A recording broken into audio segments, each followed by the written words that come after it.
Hello everyone, माझ्या सर्व ताईंना आणि माझ्या सर्व मैत्रिणींना आजच्या मकर संक्रांतीच्या माझ्याकडून खूप खूप शुभेच्छा। ही मकर संक्रांत सुख समृद्धीची त्याचसोबत चांगल्या आरोग्याची जावं ही माझी ईश्वर चरणी प्रार्थना।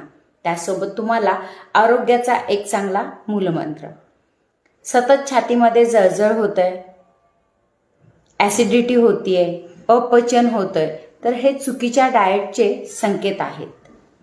त्यासोबत तुम्ही अवेळी जेवण करत असाल, वेळेवर जेवण करत नसाल, सतत जास्त प्रमाणात चहा कॉफीचं सेवन करत असाल, अशामुळे आपलं पोट बिघडतं